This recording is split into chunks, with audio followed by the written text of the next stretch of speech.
السلام عليكم ورحمة الله تعالى وبركاته. مرحبا بكم معي اليوم في قصة جديدة، قصص واقعية ذات عبرة.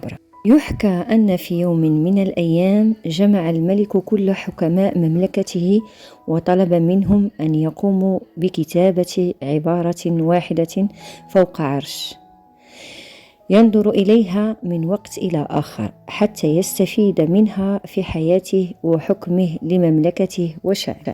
قال الملك للحكماء: ولكنني أريد أن تكون هذه الحكمة بليغة وقوية، تلهمني الصواب وتساعدني في وقت المحن والشدائد، وتعينني على إدارة الأزمات والحكم بالعدل بين الناس، وفي نفس الوقت تعطيني دفعة من السعادة والتفاؤل والأمل. احتار الحكماء في أمرهم وأخذوا يفكرون في هذه العبارة التي يمكن أن تحمل كل هذه المعاني.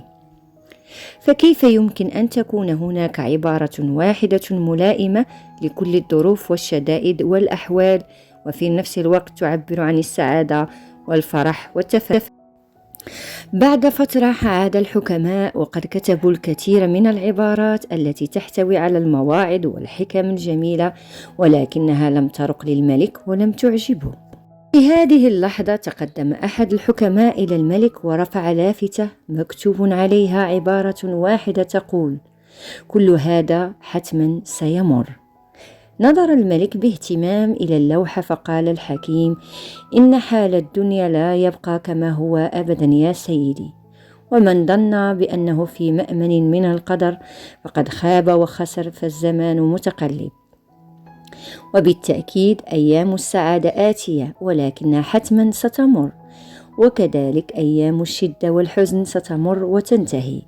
سوف تأتي أيام تدق باب مملكتك يا سيدي، وسيهتف الجميع باسمك، ولكن هذه اللحظات الجميلة أيضا ستمر، وسترى بعينك أيام صعبة تتذوق فيها مرارة الهزيمة وينقلب عليك الجميع، ولكن هذا أيضا سينتهي ويمر. وما علينا أن نتذكر دائما أن دوام الحال من المحال،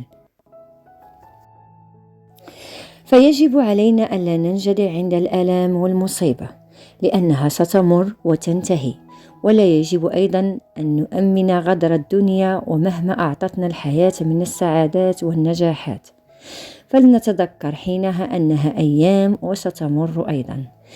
حينها تبسم الملك راضيا وأمر بأن تنسخ هذه الحكمة البليغة فوق عرشه وفي كل ميادين مملكته. نهاية القصة ديالنا قصة قصيرة ولكن فيها عبر كثيرة. شكرا للمتابعة، إلى قصة أخرى بإذن الله. تحياتي، مع السلامة.